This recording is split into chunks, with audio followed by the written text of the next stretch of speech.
चलिए दोस्त, आज हम लोग पढ़ते हैं उत्तर मुगल शासक के बारे में। देखिए पिछले सप्ताह हम लोग क्या पढ़ रहे थे, बहादुर शाह प्रथम के बारे में। बहादुर शाह प्रथम के बारे में पढ़े थे, यानी कि बहादुर शाह प्रथम कैसे शासक बना। इसने अपने बहादुर शाह प्रथम ने इसके जैसे ये 5 भाई थे, दो भाई तो पहले रिटर्न बस गए और बचा क्या, तीनों भाई लड़ झगड़ के किसी तरह ये बहादुर शाह प्रथम शासक बना।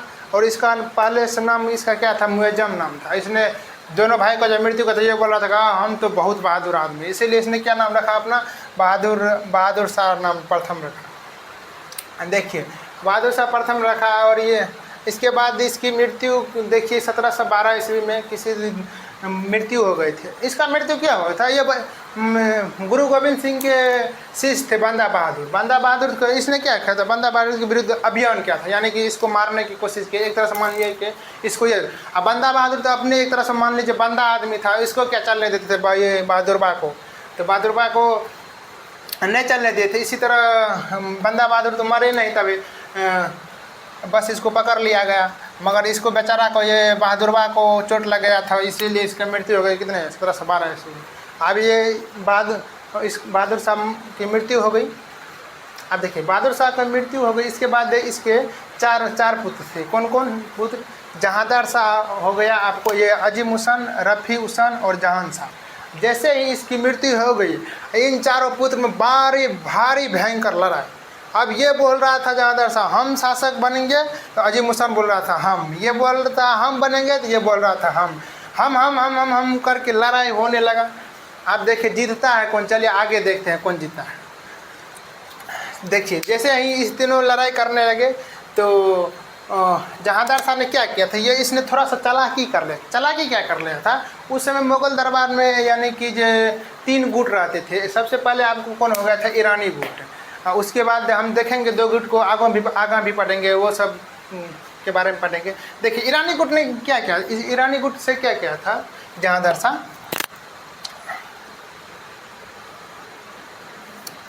क्या किया था, इससे एक तरह से मान लीजिए एक तरह से संधि करके या किसी तरह इसको ईरानी गुट को मना कर। इसके नेता कौन थे, जुल्फिकार खान, यानी कि जुल्फी वाला।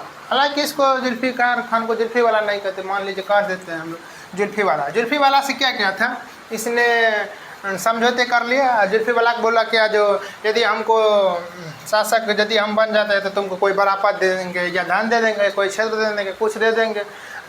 जुल्फिकार खान को बोला, जुल्फिकार खान अच्छा ठीक है। इसने भी लोभी के कारण इसका साथ दे दिया, किसको, जहांदार शाह का। जहांदार शाह का देखिए साथ जैसे ही दिया, इसने जीत गया था, बस इस शासक बन गए। इस तीनों को हरा के बस इसने शासक बन गया। अब तो ये शासक बना, अब तो ये अपने राजा के एक तरह से पावर में आए। कौन, जहांदार शाह ने राजा के फॉर्म में आए।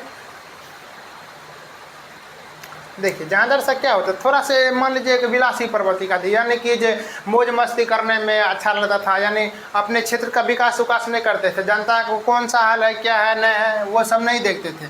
बस हाँ अपने को सुख मिला, राजशाही मिला, बस ठीक है, बस ज़िंदगी जीने का, टेंशन नहीं लेने का। ये जहांदार शाह ऐसे ही चलते थे। जहांदार शाह क्या करते थे, अब देखिए इसका गुण देखिए। एक नृत्यांगना थी इसके महल में, लाल किले में, तो लाल कुंवर नाम की एक महिला थी, नृत्यांगना थी। इसके साथ ये शराब पी के बस खूब मौज मस्ती से आराम से डांस करते थे। एक 1.5 घंटा नहीं, वो 4 घंटा 5 घंटा डांस करने, बस इसको टेंशन लेने का नहीं, बस डांस करने का। किसके साथ, लाल कुमार के साथ नृत्यांगना थी, इसके साथ।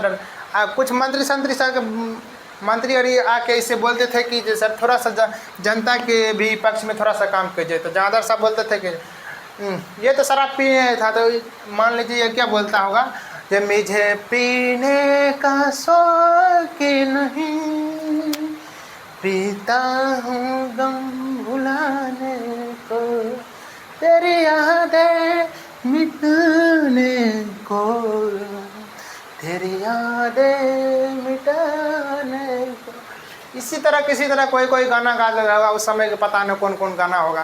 इसी तरह पूरा ये मौज मस्ती करते, विलासी प्रवृत्ति का मानव था, अत्यधिक शराब की तरह पिए थे जहांदार शाह। इसी कारण इसका मात्र ये 7-8 महीना शासक रहे, बस ये टर्न बोल गए, यानी कि इसका पिछला विकेट गिर गया। ये इसका लफ्ज़ 7-8 महीने के बाद ये जहांदार शाह क्या हो गया, टर्न बस गए। अब देखिए ये जादर शाह मर गए। तो अब इसके बाद देखिए जादर शाह के, अब देखिए इसके कार्य के बारे में देखते हैं जी, ये किस इसने 7-8 महीना में कौन कौन चीज़ क्या था। देखिए ये हुआ था कि इसके समय में मराठा देखिए उस समय बहुत शक्तिशाली हुए थे। मराठा ने बुझिए उस समय एक तरह से मान लीजिए मराठा का वर्चस्व चल रहा था, एक तरह जिस तरफ भी मराठा चलते थे उस तरफ भी धरतियाँ डगमगा उठती थी। तो मराठा ने क्या किया था, जहांगीर शासक ने इसको मालूम चला मराठा सबको जो जहांगीरवा शासन बना है ठीक है, इसने क्या किया इसके विरुद्ध मतलब विद्रोह कर दिया। जैसे ही विद्रोह किया तो मराठा से पूछा कौन, जहांगीर शाह ने पूछा जो मतलब कि जो आप क्या चाहते हैं, मराठा से पूछा जो आप क्या, बोला कि चौथ और सरदेशमुखी का अधिकार मुझे दे दीजिए। तो जहांगीर शाह अच्छा ठीक है ले लीजिए, क्या कीजिएगा। वैसे भी मराठा को ये नहीं बोलता था, मराठा के सामने ये जहांगीरवा टिकने वाला था। उस इतना अब हम लोग पढ़ेंगे मराठा के बारे में आगे, जो मराठा कितने शक्तिशाली थे। मराठा में इतने शासक हुए थे जो मत पूछिए जो इसकी क्या शक्तिशाली थे। इसी में पढ़ेंगे हम, शिवाजी हरि के बारे में पढ़ेंगे, तब मराठा पेशवा के बारे में पढ़ेंगे। देखिए चौथ और सरदेशमुखी का अधिकार दे दिए। अब थोड़ा सा हम देख लेते हैं कि चौथ और सरदेशमुखी किसे कहते। देखिए चौथ किसे कहते, सबसे पहले हम देख लेते हैं चौथ। अब देखिए चौथ क्या, मान लीजिए ये कोई एक क्षेत्र है, ये क्षेत्र हुआ, इस पे क्या करते थे, मान लीजिए कोई राजा किधर से आया, इधर से मान लीजिए कोई एक राजा आया, इधर से आया और इस क्षेत्र पर अटैक कर दिया। यहाँ के शासक कमज़ोर थे तो वो हार जाते थे, तो इस क्षेत्र को जीत लेते थे। जैसे ही इस क्षेत्र को जीते यहाँ ये राजा, इसने क्या किया, ये जैसे ही इस क्षेत्र को जीते तो जाते थे इसको लगा कि आज यहाँ पर इसका सिंचाई का अभाव है, यहाँ की फसल अच्छी नहीं होगा, लोगों को एक तरह से मान लीजिए पहाड़ी इलाका है, यहाँ पर उस सुहाना मौसम नहीं आएगा, कुल ठंडा वाला हवा नहीं आएगा। इस कारण ये राजा सोचते थे कि छोड़ कौन सा इतना कष्ट ज़िंदगी में बिताएगा। ये यहाँ के शासक से कहते थे कि जो मात्र हमको तुम यानी कि चौथ दे दो, यानी कि अपने राजस्व का 3/4 हिस्सा, मतलब इस क्षेत्र से जो भी राजस्व की वसूली है यानी कि टैक्स की जो वसूली होगा उसका 3/4 भाग, यानी कि 4 भाग में 3 भाग मुझको दे देना, और इस क्षेत्र को छोड़ के चले जाते, ये राजा अपने क्षेत्र में चले जाते थे। इसी को कहते थे 3/4 भाग चौथ। अब देखिए 3/4 भाग ले लेते थे, अब बचा कितना, 1 भाग। ये बेचारा क्या करते थे 1 भाग में, अब इसको सेना का, इस क्षेत्र के राजा को सेना के देना था, फिर इसका अपने जीवन को चलाना था, राजशाही जीवन जीना था, उसके बाद इसको उस क्षेत्र की जनता के लिए कुछ हित का काम करना था। इसी कारण इस क्षेत्र का जनता, जैसे मान लीजिए अब थोड़ा सा रुपया बचा, उसमें क्या करते थे, अब जनता के हित में कोई काम नहीं कर सकते थे, यहाँ की जनता क्या करते थे, विद्रोह कर देते थे। जैसे विद्रोह कर देते थे तो ये सब राजा कहीं फरार हो जाते थे या भाग जाते थे, या जनता इस सब को मार मोड़ के मिट्टी में मिला देता था और जनता में से किसी में से कोई शासक बन जाता। देखिए अब सरदेशमुखी किसको कहते हैं, देखिए सरदेशमुखी में भी वही भी कंडीशन लगेगा, थोड़ा सा इसमें हल्का सा चेंज है। देखिए मान लीजिए कि जो आपको हो गया क्या, ये हो गया, आप मान लीजिए कोई क्षेत्र हो गया, ये कोई क्षेत्र हो गया, इसमें कोई राजा आया, राजा इधर से मान लीजिए यदि इधर से कोई राजा आया, इस क्षेत्र पर अटैक किया, इस क्षेत्र पर जैसे ही अटैक किया तो इसके बाद इसने क्या किया, इस क्षेत्र को अटैक करके जब यहाँ गया तो यहाँ देखा सिंचाई व्यवस्था अच्छी है तो फसल अच्छी होगी, यहाँ पर खूब उपजाऊ मिट्टी है, यहाँ पर रहने के लिए मौसम भी सुहाना है, कुल ठंडा वाला हवा भी मिलेगा इस राजा सबको। इसीलिए इस क्षेत्र को क्या करते थे, अपने में मिला लेते थे। जैसे ही अपने में मिला लेते थे, इस क्षेत्र के लोगों से, जैसे कि इस क्षेत्र को मिला है, इस क्षेत्र के लोगों से अतिरिक्त यानी कि 1/12 कर लेते थे, यानी कि 12 हिस्सा में 1 हिस्सा लेते थे। अतिरिक्त मतलब अलग से, एक तो कर एगो लेबे करेगा राजा, जो अपने क्षेत्र में जो टैक्स लगाते हैं या 20% या 10% या 5%, जो भी 25% टैक्स लगाएगा वो तो लेबे करेगा, उसके अलावा 1/12 हिस्सा लगेगा। कौन से, जिस क्षेत्र को ये जीता है। तो देखिए अब देखिए चौथ और सरदेशमुखी में क्या अंतर है। चौथ में होता क्या, किसी क्षेत्र को जीते बस उस क्षेत्र में गए, यानी कि उस क्षेत्र का इंफ्रास्ट्रक्चर अच्छा नहीं था, उस क्षेत्र को छोड़ दिया। उससे बोले क्या, तो आप मुझे 3/4 के हिसाब मुझे कर यानी कि टैक्स दे दीजिए। बस उस क्षेत्र को छोड़ के चले, यहाँ क्षेत्र को छोड़ के चले आते थे। यहाँ क्या करते थे, जाते से कुल ठंडा वाला जो हवा मिलता था ना, इसको मन को जो होता था ना, मन लगने लगता था, इस क्षेत्र को अपने राज्य में ही मिला लेते थे और इसे 1/12 कर वसूलते थे अलग से, इसे 3/4 वसूलते थे। देखिए आप लोग समझ गए होंगे कि चौथा और सर्वदोषमुखी का अधिकार क्या है। अब देखिए चौथा और सर्वदोषमुखी, देखिए इधर ईरानी गुट के नेता जुल्फिकार खान ने इसको मदद की थी, इसको वजीर बना दिया। जैसे ही इसको वजीर बनाए, तो वजीर एक तरह से मान लीजिए वित्त का, यानी कि जो पैसे तैसे मामले का राजस्थान सरकार का वो देख रेख करने वाला, एक तरह से मान लीजिए वही वजीर है।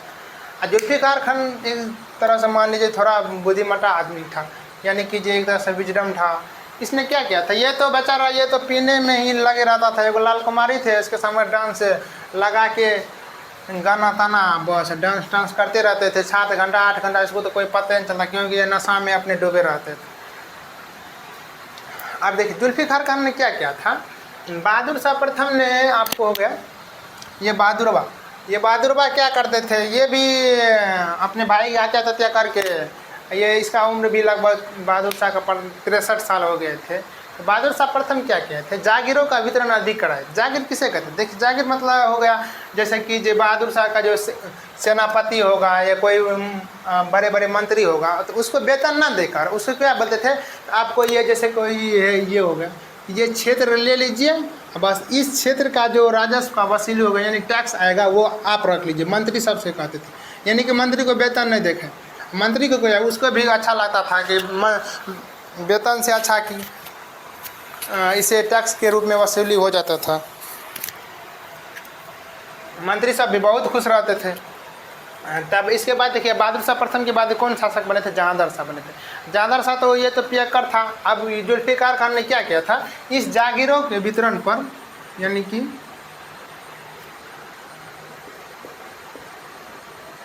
जागीरों के वितरण पर रोक लगा दिए थे, यानी कि रोक लगा दी जुल्फिकार खान ने। जुल्फी वाला ने इस पर रोक लगा दिया।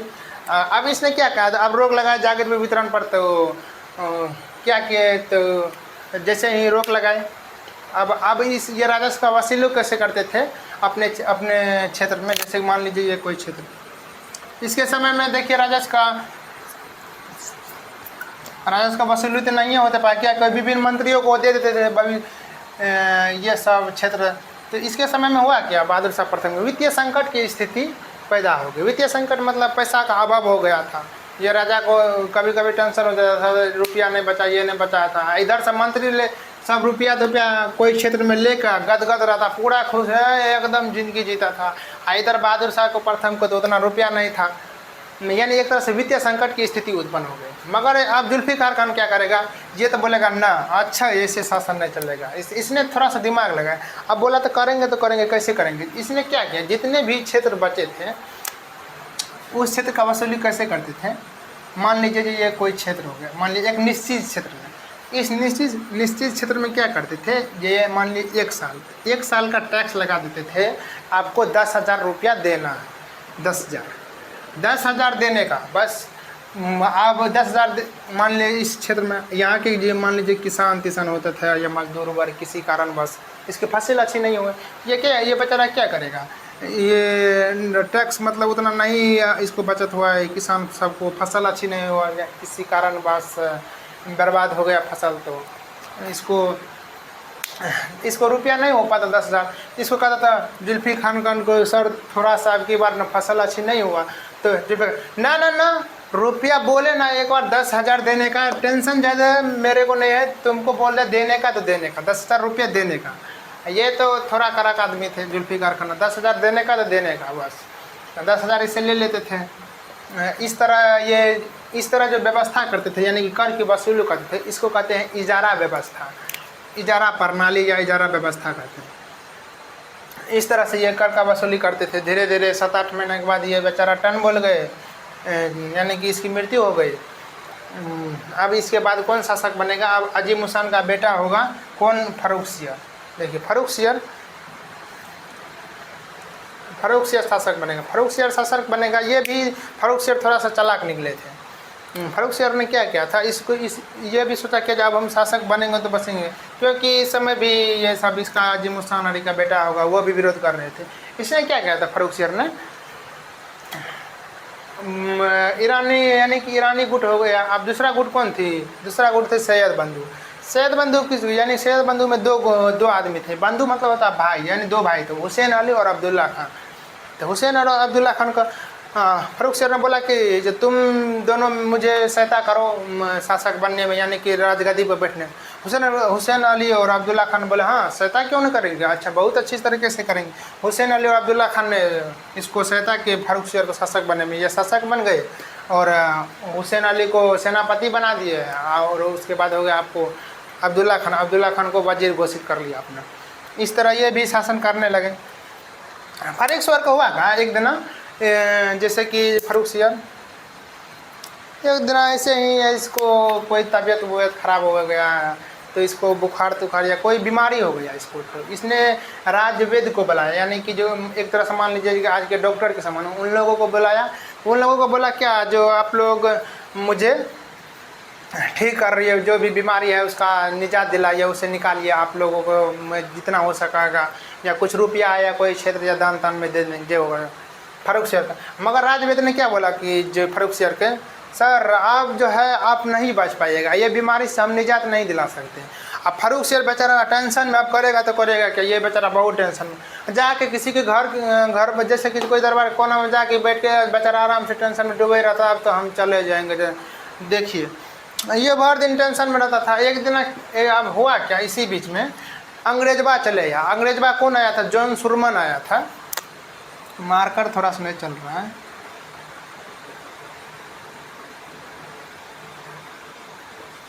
देखिए जॉन सुरमन आया। जॉन सुरमन को पता लगा कि जो हम तो ठीक कर देंगे। जॉन सुरमन ने अपने साथ एक डॉक्टर को लेकर आए थे, हैमिल्टन। कौन थे, हैमिल्टन। जॉन सुरमन ने यहाँ आए, बोले कि जहाँ सर हम आपको इस बीमारी से निजात दिला सकते थे, यानी कि जो हैमिल्टन बोल रहा था।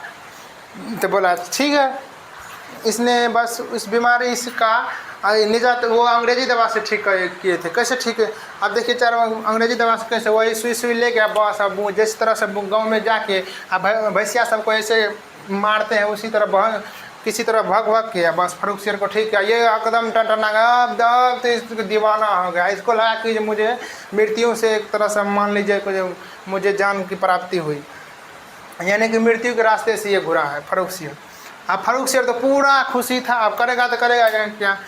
इसने हैमिल्टन, जॉन सुरमन के साथ जो डॉक्टर आए थे हैमिल्टन, उसको अब कुछ तो रुपया देना था। तो जॉन सुरमन से बोला आपका चार्ज कितना हुआ, तो यानी कि जो आप कितना रुपया लीजिएगा। तो जॉन सुरमन ने बोला कि 3000 रुपया। उसके साथ में जो डॉक्टर आए थे वही बोले थे 3000 रुपया, 3000। देखिए ये इतना खुशी हो गया ये फर्रुखबा, ये क्या 3000 रुपये ना देकर इसके बदले में इसके क्या कहते हैं, बंगाल में कंपनी जॉन सुरमन अंग्रेज सबको बिना कर के व्यापार करने का अनुमति, यानी कि अब टैक्स उक्स नहीं लगेगा कोई ना, आइए व्यापार करिए, जाओ सनम, कोई टैक्स नहीं देने का। बस बंगाल में पूरा फ्री कर दिए थे, टैक्स उक्स पूरा फ्री कर दिए थे। अब टैक्स उक्स पूरा फ्री कर दिए। इसी तरह ये इसका जान बचा फर्रुखसियर का। फर्रुखसियर देखिए अब धीरे धीरे इसके विरुद्ध सैयद बंधु ने इसको मरवाने के लिए एक तरह से मान लीजिए कि जो गुट बना लिए थे, वो किसके साथ, बालाजी विश्वनाथ के साथ। मराठा पेशवा हुए थे, प्रथम पेशवा, हम पढ़ेंगे आगे चल के मराठा के बारे में। प्रथम पेशवा हुए थे मराठा बालाजी विश्वनाथ, उसके बारे में पढ़ेंगे। फर्रुखसियर को मरवाना चाहते थे सैयद बंधु। सैयद बंधु ने क्या किया था, वो बालाजी विश्वनाथ के साथ संधि की और फर्रुखसियर की हत्या कर दी, यानी कि पराजित करके, और इसकी गला रेत दी, यानी कि हत्या कर दी फर्रुखसियर। इस तरह भी फर्रुखसियर भी अब क्या चले गए, चला ये चांद भी क्या हो गया, चला गया चांद तुम्हें आसमां के छोड़ के ढूंढ रहा सितारा। ये भी इसका भी विकट गिर गया कितने ईस्वी में, 1799 ईस्वी। इसके बाद शासक कौन बना था, इसके बाद बना था रफ़ी उदरजात। रफ़ी उदरजात कौन थे, रफ़ी उसान का पुत्र थे। रफ़ी उसान का पुत्र थे।